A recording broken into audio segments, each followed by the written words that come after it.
everyone. Welcome to the Gamebloc Cast. I'm your host, Richard Sherman, and today I'm joined by... And I'm Jonathan. I'm Kiral. And so, welcome to the first episode of the Gamebloc Cast. Traditionally, what we'll do at the beginning of the show is talk about the games we played this week. And so, Kiral, why don't you start? Well, I, alongside Richie and Christian, who didn't join us this week, have been playing Rainbow Six Siege, which is actually a really awesome game. It's out on the Xbox One, PS4, and PC. Let's see. So what is it about? Like what is it? What is Rainbow Six Siege? It's a first-person tactical shooter. So it's a you take control of an operator that has different perks and equipment. So there's first person. There's about 20 different operators. There's about 10. So there's actually exactly 10 for each side, which are attackers versus defenders. Because you're a 5v5 team of attackers and going against defenders in different game modes, such as hostage rescue or bomb defusal or whatnot. So we've played about a combined 100 hours on this game. Yeah, I guess so. Mm-hmm. So I mean, I guess we have quite a bit of experience on what it's like, and it's actually like really fun and can get really intense, and it can blow your mind. Yeah, well, the thing I think is neat about it is all the preparation when you're a defender. Yeah, because when you're a defender, you have like a 30-second prep period. It's 45 seconds. Thank you very much. Okay, 45 seconds, but it's a 45-second prep period where you get to like barricade doors, reinforce walls, do things because each operator is unique and has their own special ability. Like Pulse, for example, he's a defender that gets to that can pretty much like X-ray through walls and find people's heartbeats so he can locate enemies better. And so each operator has a unique thing like this that makes them different.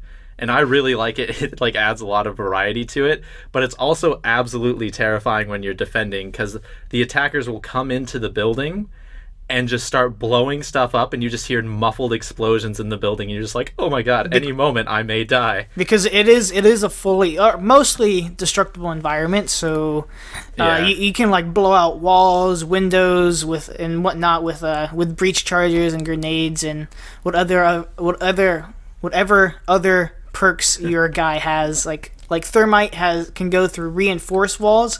So even though you think you're safe in your room as a defender, you're really not. Like they can come in pretty much anywhere and just destroy you, or you can be a pretty good defender and clutch it and protect your team. But that's up to skill.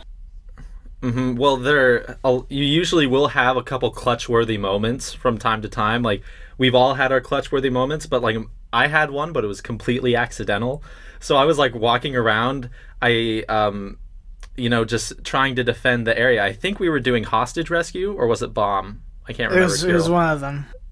Yeah, it was one of those. So the rest of my team dies, and I'm sitting there by myself, absolutely terrified, because I'm not very good at this game. I'm trying to get better, but I'm really not that great.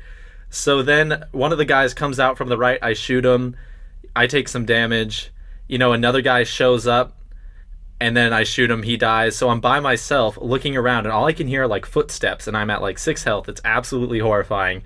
And then I see this little, I think it was a bomb. It was like a nitro cell or one of those chemical bombs. So it's like, oh, I'll just disassemble it, and I shoot it, and it doesn't even hit it. It like goes through one of the barricaded walls and hits the guy that was the other last surviving guy on their team and kills them in like 2 shots. And it was like an absolute mistake, and everyone Kiral fueled the fire there and said, "Oh, this is definitely hacks." So the rest of the group was just like, "Oh man, this guy's hacking," or that guy was totally an accident. So it was like it's really fun. Different moments happen like that. So I like it. So I know nothing about any of the Rainbow Six games. Is this game like the past ones that have come out? No, I honestly don't know. Well, because the past ones were kind of like a team base, like you could like give orders to your team. It was actually more of a single player experience rather than multiplayer.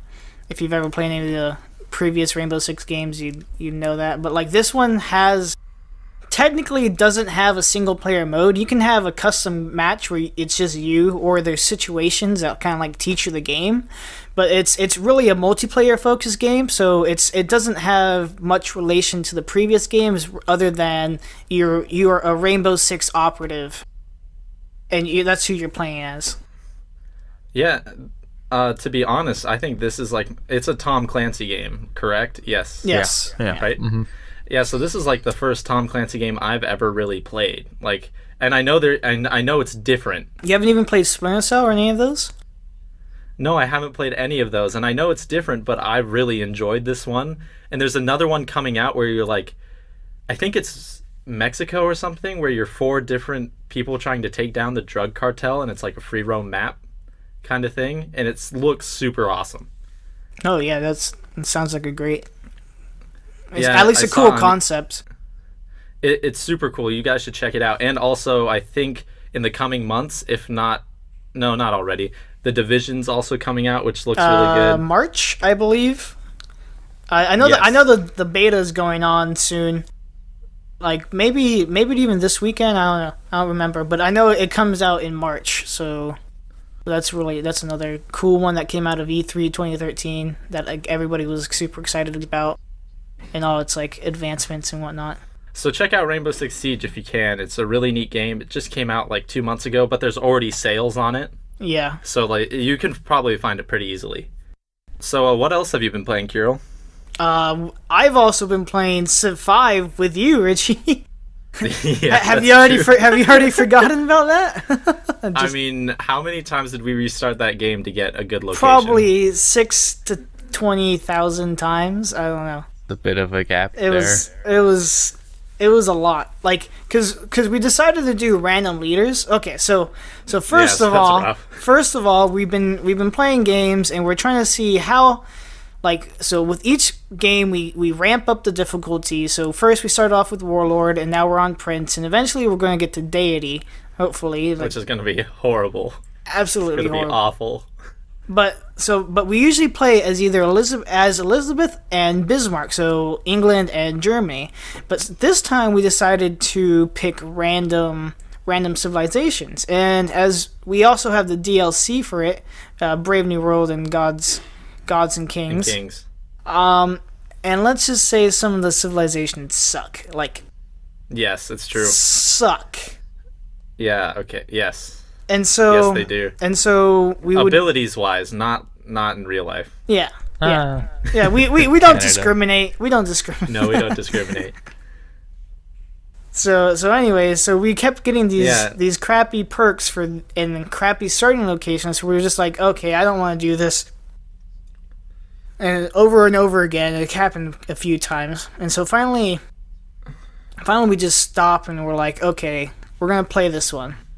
And we don't play with city states because they kind of get in the way when we're playing like longer games and whatnot.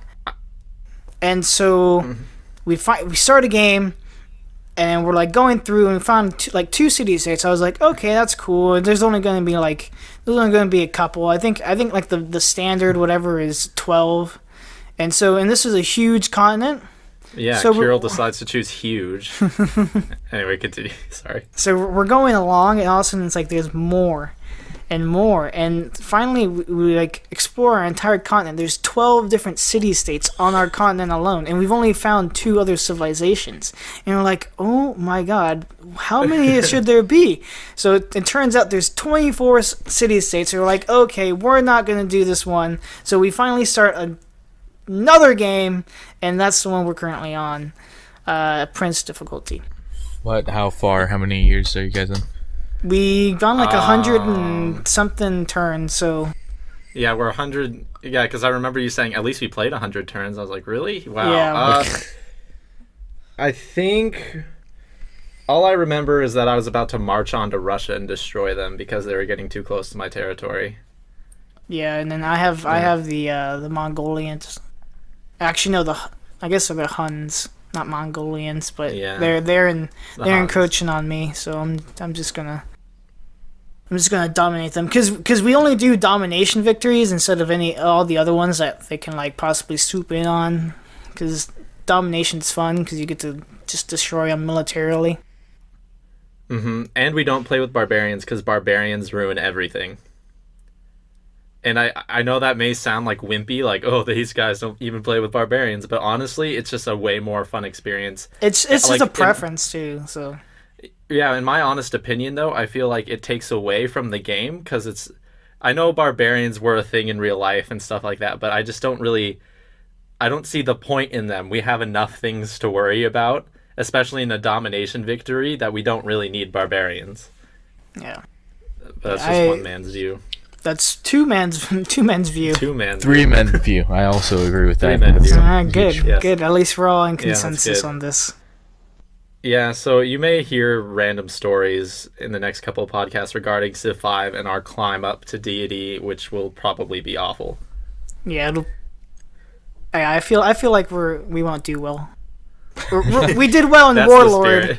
We did well in Warlord. Yeah, we destroyed in Warlord. Oh my gosh, it was amazing. So Kiral is Germany, I'm England, and, we just started, because we teamed up, so we share the same technologies, so we just go in and start destroying civilizations. And for some reason, when I get to the Indian nation, Gandhi is always a jerk.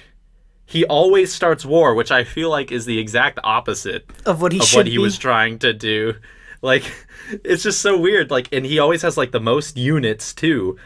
I marched over to the Indian country, and he's just yeah, I got 30 different swordsmen on here. Good luck trying to beat me. And it's just really weird because he's the exact opposite of what he was in real life. Do you think that has to do with anything from I think it was Civ 1 or 2 days? I think it was Civ 3 where they set him at 0 and then went negative. Yeah, when he would get democracy, which took away some crazy war monger points, but since he was at 0 and there's no negative in the way they coded it, just sent him to 255 and it made him a supervillain.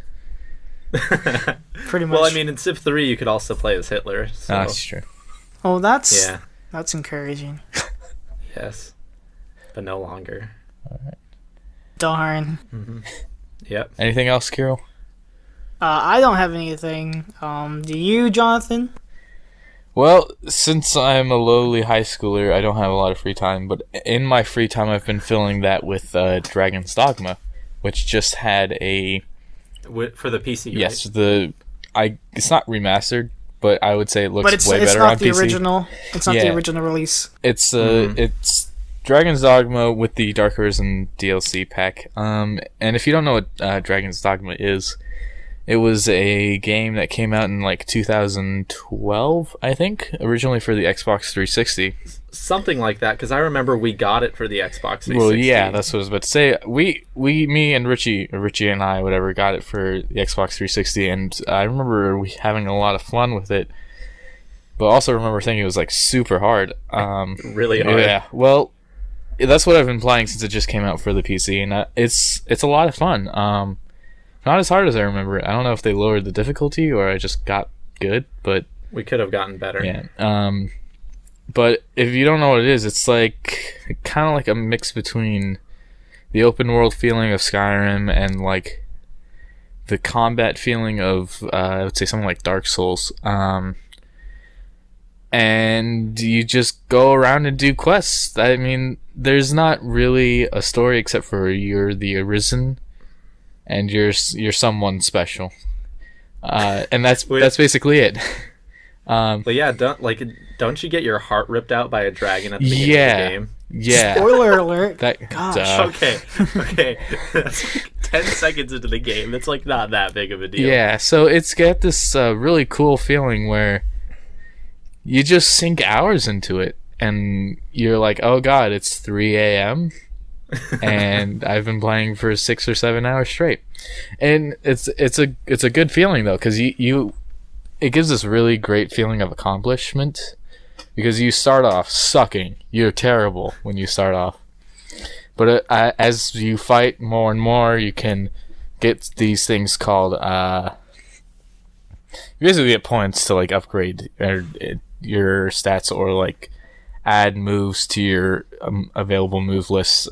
And you get 3 classes to choose from, which is like a sword fighter, a dagger and bow user, or a magic user.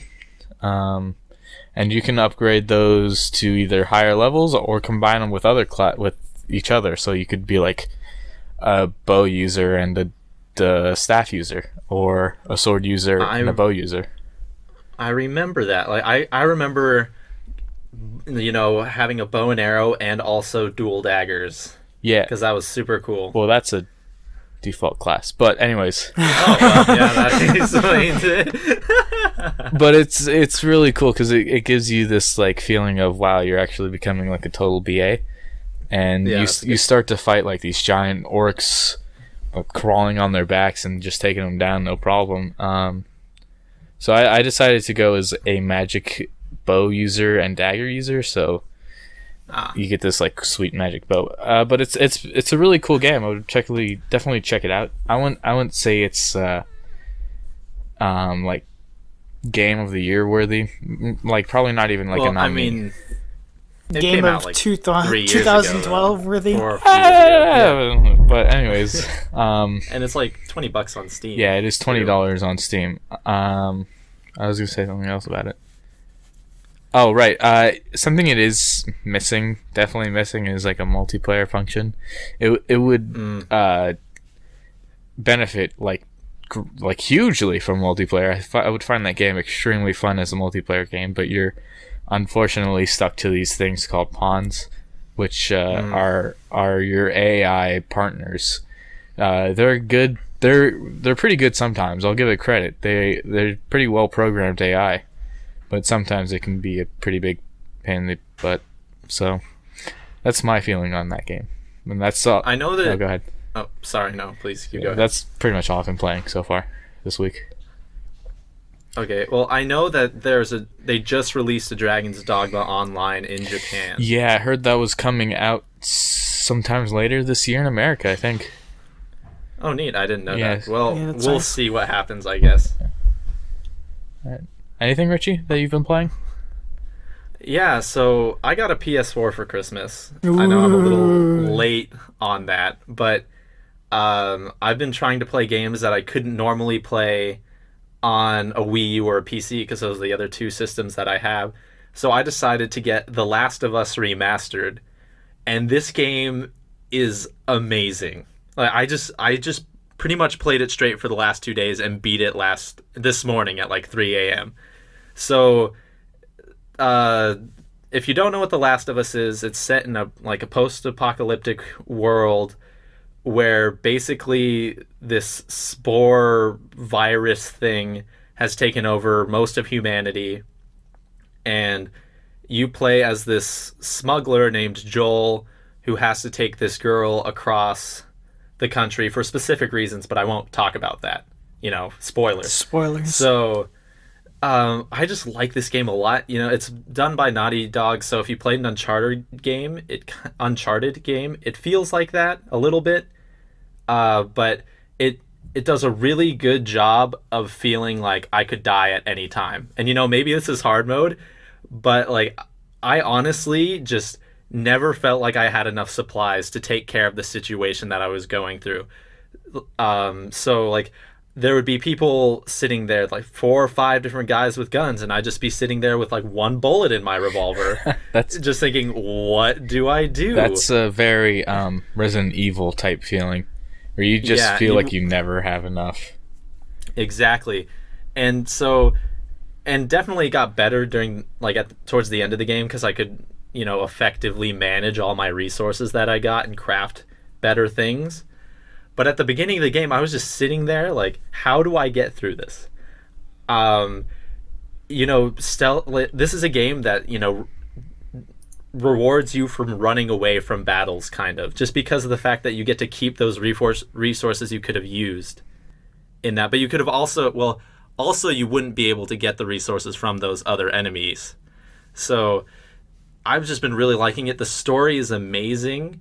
The amount of work that they've really done with like the motion capturing and everything, the voice acting is just outstanding. I highly recommend it, especially if you want a challenge. Play it on hard mode, because there will be times where you have to think ahead. You just can't run in there guns blazing. You have to sit there like, okay, I got this metal pipe. How far can this take me? Which guy is weak enough so that I can hit him, get 2 bullets, so I can take out these other 2 guys, so I can kill the big dude. You know, like, it's just really well thought out and really well done. And especially if you like story-driven games, this is the game you have to play, because it's amazing. They left it completely open for a sequel. I hope there is a sequel. It's amazing. Yeah, so that's about it. But it's really good. I've also been playing some Final Fantasy X, but I'll talk about that more next week. All right, awesome. All right, let's just talk about this Detective Pikachu thing. Like, it is the most amazing thing I was not expecting this week. Yeah, so all I've heard about it is that some people on Reddit want Danny DeVito to voice Pikachu. Yes. I think it's a petition, and they have like 16,000 people have signed it for Danny DeVito. Tried 35,000 now. Oh, so it's doubled since I've read that article. Oh my gosh. Well, you know, I actually saw a video that someone dubbed over Danny DeVito's voice, like over Detective Pikachu in the trailer. Oh my god. And it's amazing. It's just so great. And I have no idea what this game is going to be. Yeah, so the trailer, have you seen the trailer for? Yes, I have. Okay. It completely surprised me when Pikachu just turned around and had a deep voice. And speaking in Japanese, of course, because it was a Japanese trailer. But I was like, what? Pikachu doesn't talk like that. Is that the only thing about it that's been announced so far? What do you mean? Like that Pikachu has a deep Japanese voice and a detective hat? Yeah, detective hat. He drinks coffee, and the person that helps him out, the Watson-esque character, because they made it, like, the Japanese trailer seemed very much like Sherlock, you know? Sherlock Holmes. Well, like, the BBC Sherlock that's going on right now with Benedict Cumberbatch. So, like, the music is very reminiscent of it. Also, he likes coffee and human women, apparently. That's his thing. That's kind of so weird. they're pulling Sonic 06 on this one. Good lord. Yeah, so that's a little weird. Only a kiss will save our true hero. Exactly. So I think Danny DeVito would be kind of amazing, but at the same time, I don't think Nintendo would ever go for Danny DeVito. Alright. So, alright. You know that game, Five Nights at Freddy's? This is Yes. the one that I don't like. Yes. You don't like it? What? Neither do I. It's only the Burn best at the in the spooky horror games. Now, they had some like RPG style game come out for it. I don't know if you heard it. It's called Freddy's World. Five Nights at Freddy's World, something like that. And apparently it was terrible. Yeah, they removed it from Steam. Just like the features that he like advertised weren't in there. Like that's why people were complaining about it. Okay. Well, I watched some gameplay, and man, did it look bad. Just in my honest opinion. I didn't even know anything about that game till it said it was removed. So Well, there you go. I do know that he's gonna like re-release it for free, or at least like for the people who already bought it, he's gonna give it back for free. I don't know Batman if it's Arkham like City. gonna be fully free. I don't know, but I guess he's gonna add those features that he originally intended to put in but didn't, because he released it kind of early, like he does with all his Five Nights at Freddy's games. Like he'll like set a release date and he'll set it like, oh, it's a week early and it's already out. Oh, cool. Yeah. Whoa. Yeah, no, they did that with Five Nights at Freddy's 4. It was like supposed to come out in October. That it is the fourth one, right? The most recent one. I can't remember. Don't know. Maybe. Okay. I really don't care. But then you said, "Oh, you know how it's supposed to come out in October, or something like that." Boom, August. There you go. Oh, like Just 2 months ahead. wow. Thanks, Scott. I guess. Yeah. Yeah. So I mean, if that's your cup of tea, then I don't know why Five Nights at Freddy's and then Five Nights at Freddy's World would be a good correlation. Like, it looks like old school Final Fantasy. Yeah, I think that's from the pictures I've seen. It's like old school Final Fantasy with crap. What was that Final Fantasy game with the live turn system? The live turn system? Yeah. Oh, well, okay, so you mean like the bar that raises up? Yeah. Like isn't it something like real-time battle gauge? I don't know. Something like that. I don't remember I don't remember. I've played Final Fantasy 4 and some of 7, and those are the only 2 games I played with that, and I can't not remember the name. Yeah, well, that's basically how the battle system works in that game, and not well from what I've seen. It's just a mess of confusion. Well, all right then. Yeah. I don't know. Five Nights at Freddy's not my thing. Five Nights at Freddy's World, not my thing either. So definitely not. Yep.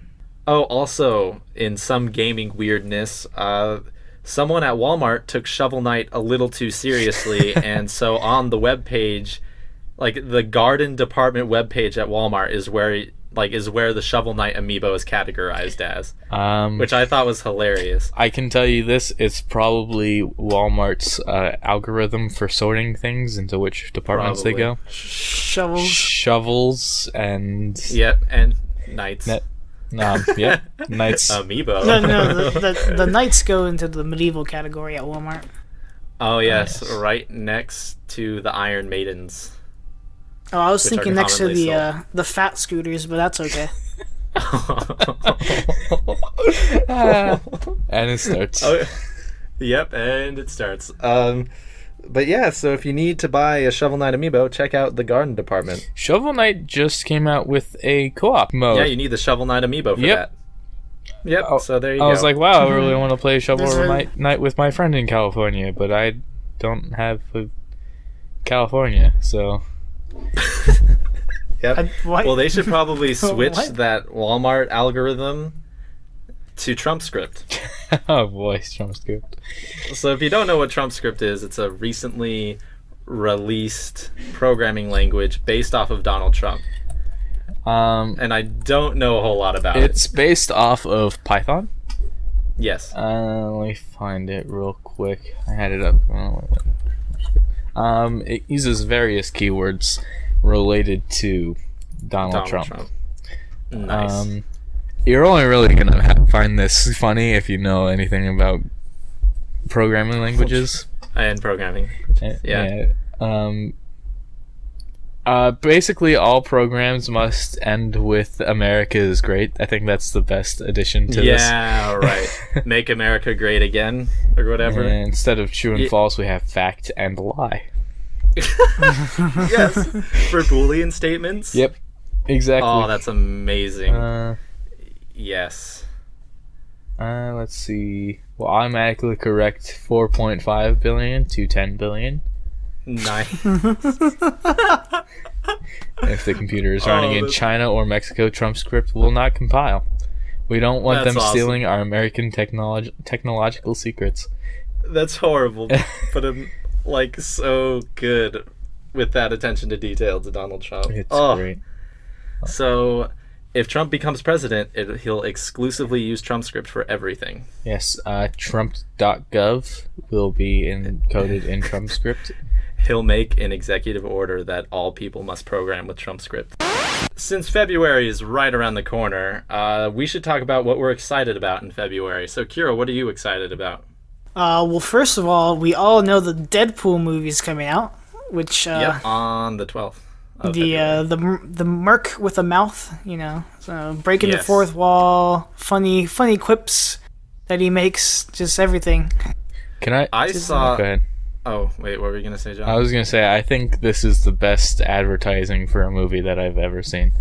Oh, definitely. With the first one I remember is the Deadpool poster where it looks like a romantic comedy. Yes. Yeah. Because it's so close to Valentine's Day. Yeah. Right. 2 days before Valentine's Day. And then the second one I saw was the Green Lantern ripoff poster. And he has a ring pop. It's great.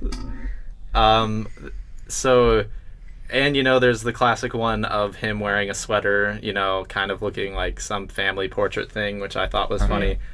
And I've also seen a PSA for testicular cancer. Yes. Touch yourself tonight. Yep. Yes, which is so weird. but I found it kind of funny. It's just they're doing a really good job, like trying like adapting Deadpool to the movie. It seems like I think he deserves it. He's not a normal, or most people would consider a normal comic book hero. He's like I think way out he's like there. the anti-comic book hero where he just makes fun of like everything anti-hero. comic books do. No, anti-hero is a different term Oh, really? altogether. Yeah. Okay, well, then maybe he's not. But so here's a question that would be interesting: is that do you think it's still going to do well since it's a rated R Marvel movie and not something that maybe kids should go to? It could work. They've obviously got I think their main market is going to be like the 18 to 35 year or 18 to 40-year-old men who are like into that. It's because a lot of people might see it as childish. Yeah, a lot of people might see it as childish. Like crude, rude humor. Yeah. Those old farts who are about to pass away anyways. Oh, how nice. So well, hopefully people go to it. Mm-hmm. Deadpool is definitely like. Oh, sorry to interrupt. You want to go ahead? No, it's cool.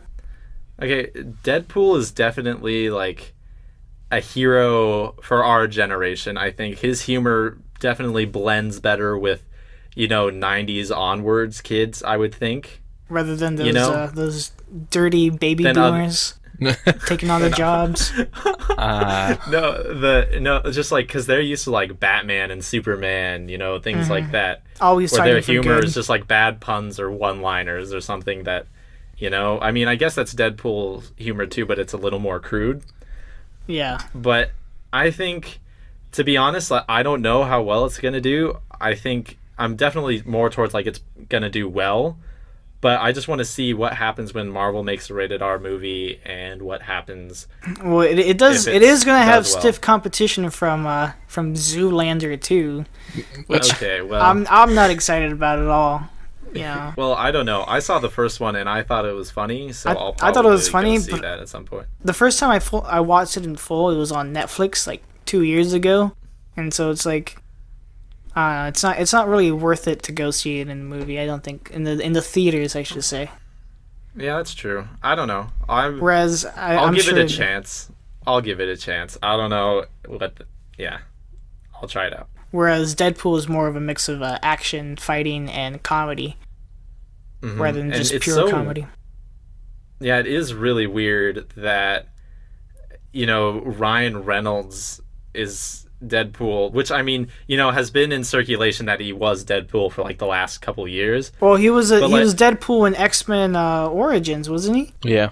Well, I think so. But they literally sewed his mouth shut.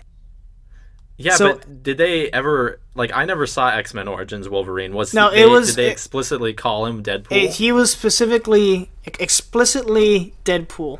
Like he didn't have the mask, but he had the two katanas and everything. And then when they did the hybrid thing, they literally sewed his mouth shut. Okay, well, there you go. I think he does it really well. I think he plays Deadpool really well, at least from the trailers I've seen and everything for him. Yeah. So, I think he's doing a great job. Just a couple but from a couple years before that, and when he was in The Proposal or some of the other comedy movies. Yeah, going from lame rom-coms to this. I don't know if I could ever consider him as, gosh dang it, Deadpool. I can't believe I didn't remember his name, but I think he's the best person for the job. Yeah. I'm definitely looking forward to it. Yep, I think so too. So what are you excited about, Jonathan?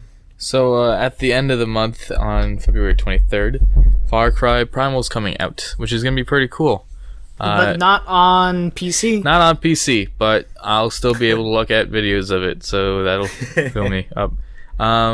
So yeah, if you've never played any of the Far Cry games before, it's like an open world liberation game. That's the best I can say it, where you just go around camp to camp liberating. Far Cry 3 was really fun, and Far Cry Blood Dragon was a really cool twist on like the late 80s genre of movies. Yes. Blade. So yeah, I mean, I don't know a whole lot about it yet because I've been trying to keep it away from me to keep it spoil free for me. But yeah, it looks pretty good. I mean, the biggest difference between this game and the others is that it's like set at like 10,000 BC. Yeah, so there's no guns. There's mammoths there's no and guns. bows and arrows. Yeah. I think it's a neat topic because it's one place of history that, you know, games don't go to a whole lot.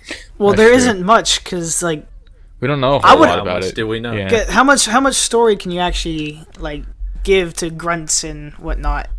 I know, but I think that gives the developers, you know, Ubisoft or whatever, freedom, however like you say creative it, freedom. gives them freedom to do crazy things with it, which I think if you're going to make a game with mammoths and saber-toothed tigers and stuff, you might as well just do anyway. Yeah. Just make it super insane. And it looks really good, too. Mm-hmm. Oh, it Just looks like graphically wise. beautiful. Well, I mean, Far Cry 4 looked awesome, but it had major issues on PC, like performance-wise, that it took them a while to fix. And I mean, hopefully it doesn't happen this time, but like, it's still like a word of caution is like, don't pre-order a game until you know it's good or not. Otherwise, you're just throwing money at people, at companies for a game that hasn't even come out yet, and that's kind of messed up. Like, That's true. I mean, it's hard because there's a lot of, you know, moving parts and gaming elements in that game. Like, I couldn't imagine trying to do all of that.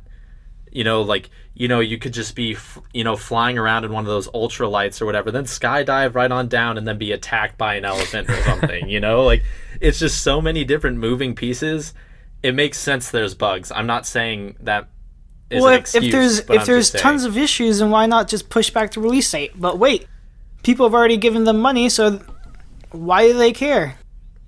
That's the problem with pre-orders. Well, I'm sorry, okay, that was a slight rant. Well, okay, but like, I mean, I don't think it's necessarily the developer's fault. I think the Ubisoft people just say this is the deadline. It's coming out no matter what. Yeah, it's definitely not the actual developers, not the people working on the game. It's the publisher. It's the corporate guys who are literally just looking at the money, at the sales, and they don't care. The man. They don't care about the product. Nudge, nudge, Sonic Team Sega. I'm looking at you. Every game except for Generations and Colors was good too. Yeah, those are both alright. But I mean, Sonic 06 and Sonic grabs. Boom. Yeah, well, we'll see what happens with Sonic in its 25th anniversary. Anyway, back to Far Cry Primal. I would just like to be able to ride a saber-toothed tiger and then jump onto a woolly mammoth and stab it all in one fluid motion, you know? Just jump right off your saber-tooth and just, like, get on top of a mammoth. You know? Like, just crazy things like that. I want So much fun. a Nintendog situation, but with saber-toothed tigers. What? I mean, that would be the best. Like, and then they should have an extension version where it's Nintensabercats plus mammoths. Plus mammoths. Yeah. And then they can play with each other. Yeah. Oh, Or they get adorable. to eat each other. Well, I mean, that's pretty much what would probably happen at the end. Like, I don't know. It depends how many saber-toothed tigers there are, but I think a mammoth one-on-one would destroy a saber-toothed tiger. That's true. I don't know. Saber-toothed tigers have sabers. They're Jedis. I mean, do you think this is like actually quite an interesting discussion? Because I know, like, because tigers and whatnot try to take down elephants. Not tigers. that's true. What the hell? Tigers are in the jungle, but lions will try to take down elephants, and like it takes a pack of them to take down an elephant. So I mean, a 1v1 with a saber-tooth versus a mammoth is kind of hard to call, don't you think? Well, I think aren't mammoths considerably larger than elephants? Oh, they're pretty large. I think with their tusks and stuff, they could take them out. But they could also be friends. I mean, Ice Age, the movie, has proven that mammoths and saber-toothed tigers can be friends. And that sloths existed in the Ice Age. Yep, even if the mammoth is voiced by Ray Romano. So yeah, there you go. Everybody loves Woolly Mammoth guy. Yep. I mean, that the first time I did see that movie, it made me really sad. But I was also like 7 years old. I don't know. But like, so yeah, there you go. Far Cry Primal. Far Cry with spears and mammoths. All right. Richie, what's up? What you looking at? Well, what I'm looking forward to is one, my birthday. That's coming. February. Whatever. Happy Yes, it birthday is. from all of us here. And what I'm hoping to get for my birthday is Fire Emblem Fates, either version, because either one sounds amazing. What is it, like So- birthing and conjuring or whatever? Some might say it's your birthright. Oh God. Well, Jonathan just said what one of the version titles are. You should go on a conquest to get them. Oh my goodness. Maybe it'll so bring the you to first- the Invisible Kingdom. Okay, well that's actually the name of the Japanese one. The one in America's a Revelation. So, Well, whatever. there you go. Not like the Assassin's Creed game. Anyway, so now you know that it comes out in 3 different versions of the game, which is the first time the Fire Emblem series has ever done this, which I think is great because that means more Fire Emblem content, and I love Fire Emblem, so it's great. Yeah, how much of Fire Emblem, which is the new one called? I can't remember. Awakening? Yeah, Fire Emblem Awakening on hard mode have you played? Oh my goodness. I mean, the thing about Fire Emblem is that there's permadeath, so once you lose a player, you lose them forever. So I've been playing on Fire Emblem Awakening hard mode, and it is just kicking my butt. I think I'm 3 or 4 chapters away from beating it, and that's not even doing all the paralogs, but I've had to probably restart the game like over 200 times. Well, not the game, but I mean just starting over from a save file so that I could finally beat all those different things without losing any of my people. And so I can't imagine what Lunatic Plus is like, which is the highest difficulty, but I don't know. Anyway, Fire Emblem Fates is going to be amazing because there's 3 different versions. There's Fire Emblem Fates Birthright, which is like a more straightforward Fire Emblem game where, you know, I think it's easier than Conquest and Revelations because you have more access to weapons and things like that. And then Conquest is the harder of the 2, from what I understand, because you have less materials and resources, while there's way more enemies. But the thing is about these 2 games, well, this game in the franchise, is that weapons don't actually break, which is weird. But the weapons themselves are way more expensive. Yeah. So I think that Iron. I think that to me is way more worth it. There's nothing more annoying than like having an awesome weapon and then having it break. Yeah, no, that's for sure. Like when you get like a Levin sword or something in Fire Emblem Awakening, and then you like 20 enemies attack you at once, and then it's just like boom, broken, or however many it takes to break that thing. It's just kind of a bummer. I mean, it's been that portion of that, like that mechanic of breaking weapons has been a staple in the Fire Emblem series forever, I'm pretty sure.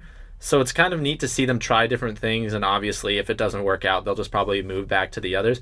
But I love the fact that I'm getting pretty much three different games of Fire Emblem all at once, except I think the third one, Revelation, is coming out towards the end, well, like, or at the beginning of March or something like that. I don't think so. I don't know. It's not coming out at the same time. I know it's coming out later. All right. But I just think it's going to be an amazing experience. It's been 2, maybe 3 years since the last Fire Emblem. I can't remember. But I am super excited for it. Like, I cannot wait to play some more Fire Emblem. Because now they have feet. What? In Awakening, they didn't have feet. They had, well, like, the models themselves, they were like stubs with little, like, triangles at the end to make them kind of look like feet. But this one, they actually have feet now. That is like as big of an advancement as Animal Crossing you being able to get pants. Well, I know, like, every time I see an article about it, they're like, hey, look at these feet right now. Like, and so there's also been some localization things with that. Like, Oh yeah. Oh Jesus. people get so upset over some localization things, which I'm like, really, you want a game where you pet people? Like, that's a mini game in the Japanese Fire Emblem game, is that you can pet all your different units' faces, and they make noises. And I was just like, that's not what I want in a Fire Emblem game. Like, why is that here? I don't know. But that's not going to be in the American version. I think also dual audio is going to be in the American version too. So if you like that Japanese, there you go. I'm pretty sure it's in the game. Oh, so you can like listen to the people talking Japanese. Yeah, instead of English, because a lot of people like that. Yeah. I mean, I like it in English. You know, maybe if I play it through a second time, Japanese, sure, why not? But it's not really. Not your cup of tea. Not really feeling it. I also have something else to talk about, which is Tales of Symphonia is finally coming out on PC. Oh, really? So, yeah, it's coming out February 1st. So, if you know, like, if you've played it before, it came out on the GameCube and the PS2 a long time ago, like early 2000s. So if you're a fan of the Tales game, this is regarded as one of the best Tales games you can get. So now it's the easiest time to get it, and you don't even need that powerful of a PC to play it because it's basically the GameCube version. What, do you know how much it's going to cost when it comes out? $20. Sweet. Yeah, I mean, I also have to play Tales of Zestiria because I haven't played that one yet, and I've really been wanting to. But if you pre-bought Tales of Zestiria in October or whenever it came out, you get Tales of Symphonia for free on Steam. Say what? What? Yeah. Yep. There you go. So, like, I wish I did it, but I didn't have $60 at the time to spend on video games. So, bummer. I'll just have to buy them both separately, which I think Tales of Zestiria... Oh, wait, was it 50 or 60? Anyway, it doesn't matter. Tales of Zestiria goes on sale every once in a while, so I may just pick them up, and they will probably cost the same. It's 50 right now. Yeah, so, I mean, if you like Tales games, there you go. That's, like, one of the best ones. Is that the... I played... Go ahead. What? Go ahead. No, okay, well, I played the second Tales of Symphonia and really liked it. I played the first Tales of Symphonia mostly, but I was a lot smaller back then, so I didn't really have the same appreciation for, you know, leveling up and doing all these things to make your, you know, character a lot stronger. So I didn't really care for it. I didn't have the patience for it, but I think I'll like it now. So was that it's coming out. Was Tales of Symphonia the first one to come out? The first Tales game? Yeah. I don't think so. I think that's one of the first that came out in America. Don't quote me on that. That's the only place that matters. So American Truck Simulator is also coming out, I think, or it's out already. Anyway, I'm excited about it, and I'll probably get it in February. So I think it warrants being on this list. It's made by the same people who made Euro Truck Simulator, I believe. If you haven't played it, it is surprisingly fun. Like, honestly, like, people say it's really boring and stuff, but I find it kind of relaxing to do. Like, it's for PC too. I should mention that. But there's something oddly satisfying about driving a truck around and not hitting people, abiding traffic laws, and, you know, parking it correctly where you need to drop it off. Like, manual unhitching and hitching. Oh my god, it's a dream. It's nightmare. Dude, I can't wait to go to San Francisco. Yeah, so American Truck Simulator, you're in America, and you truck things in a simulator. So that's what I play while I'm driving trucks across America. That's true. That American Truck Simulator. Yeah, so apparently they're starting out in the West Coast. So you can go to California, Oregon, and Washington, and then they'll slowly start releasing all the 50 other states as time goes on. It's American Truck Simulator, Kiral. Well, does that go all the way to Alaska? I don't know. I think that could be a whole different game themselves. Can I drive across the ocean to Hawaii? Yes. Sweet. Yes. Jesus truck. I'm just kidding. I hope so. Sweet Jesus submersible trucks. You need a plane. And then it becomes a flight simulator. And then if you land in Hawaii correctly, then you can truck to Hawaii. Dude, truck across Hawaii. I'm just kidding. It's not real. No, it's not. Hashtag truck across Hawaii. You know, they should really come out with an Australian trucking simulator. Because have you seen the trailer, the truck trailer trains? No pun intended. No. No. I haven't. They literally attach like 5, 6, 7, 8 to up to like 15 trailers to a single truck and take them across the outback, because it's just long straight roads that has nobody on them, and so it's a great way to bring all the mining supplies. And I think that'd be actually crazy. Now that I think about it, it'd be kind of boring because it's the outback and there's nothing out there. Could you imagine if one of them started swaying and then all of them started to sway? Oh man! Like how hard Scary. that would be to control. Oh, like if you jackknifed that thing, it could like go across the whole continent. What's in those those truck simulator games? They have you like hitching the giant train carts at any point. Do you know?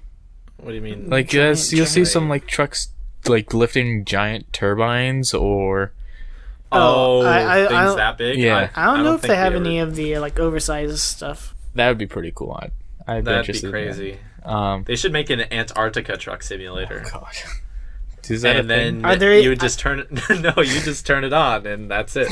Because there are no trucks in it's just a white screen. $60 pre-order now. Get the Antarctic flag for your truck.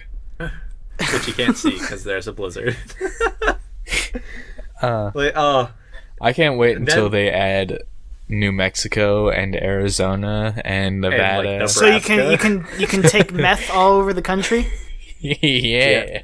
Snort lines of coke off of my dashboard. Still going. Woo! Whoa, there's another cactus! I mean, like, honestly, there are going to be some parts where you're just like, okay, wow, this is America. Look at that tree. That's the only thing I've seen for the past hour. But, I mean, there will be other parts that are neat. Oh, I think it's going to be pretty cool. Have you heard of that game where... crap, what's it called? It's a game for the Atari or some older system like that. Desert Bus? Yeah! Yeah, where you drive No a idea what tour this is. bus across Nevada to get to Las Vegas, and it's nothing for like 6 hours straight.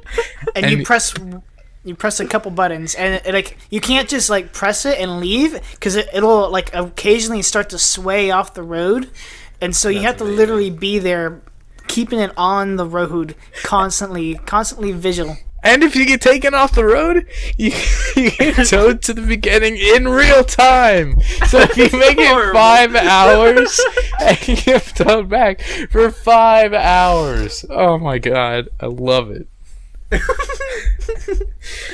And what system was this on? Oh god, okay, I gotta find it now. I know there's been a bunch of like charity drives done for like with the game, so it's like however long the guy like goes for on the games, like how many dollars he's gonna raise and whatnot. So I mean it's not a pointless game. I mean it is, but it isn't, because people have used it for the good of others, I guess. So it was part of Penn and Teller's Smoke and Mirrors for the IBM PC, also compatible with the 3DO interactive multiplayer versions, came out later that year. Of what year? I don't know. Hold on. Do say something. I'm gonna guess 1983. What's your guess, Richie? Let's just say 1979. 79 For the 3DO? Dude, 1995. Wow. Well, I was off. way off. That was my second guess. Oh, okay. It initially came out for the Sega CD, so that makes more sense. Oh, okay. Well, that would have been helpful. The Atari 1995. That's crazy. Oh, that's the Atari Jaguar then. Like that was the 90s, right? I think. Yeah, it was like Atari's last major system, right? Yep. And it would fail terribly. El Jaguar. Yeah. Oh, yes, but I think they used the old plastics from the Atari Jaguar, like the mold of it, to make medical equipment. Really? Like some medical equipment, I think, is in the same shape of an Atari something or other. I can't remember what it was exactly, which system, but Well, that's the most use it probably ever got. that's true. Fun fact. There you go. Sorry, Jaguar. What a piece of crap. I mean, there's probably some people that'll defend it, but I don't know. I've never played one, so I can't give any great judgment about it, other than it may have been as big of a failure as the Virtual Boy. Oh, God. Oh, snap. So I think that'll about do it for this week. Unless you have anything else to talk about, guys. Um, Nope, There you is guys nothing. good? There is nothing left. There's My nothing soul left. has been depleted. my soul got depleted by high school, so... Yeah, that's true. That'll do it. So thank you guys for listening. This has been the first episode of Gamebloc. So please come back next Sunday when this podcast will be out again with a new episode. Every Sunday Every Alright. Sunday. I don't know if we can talk that much. until the end of the world. 2012 will be the last podcast ever. All right. So with that, okay. And if you would like to get a hold of us, just message us or comment or whatever you do on Facebook and Twitter. And our that's about blog. it, pretty much. And our blog. And our Kiral MySpace. has made a blog. MySpace, LiveJournal, Friendster. Friendster, Friends. What's the one in Europe? Bebop? or the Well- Russian one that's like Vero something. I don't know. Or Okay, North well- Korea's news aggregation. Oh, that's good. Anyway, but mostly just Facebook and Twitter because we don't actually use anything else but our blog. We do have a blog that Kiral updates regularly, and hopefully some of us will too. So with that, thanks for listening, guys. See you later. Bye.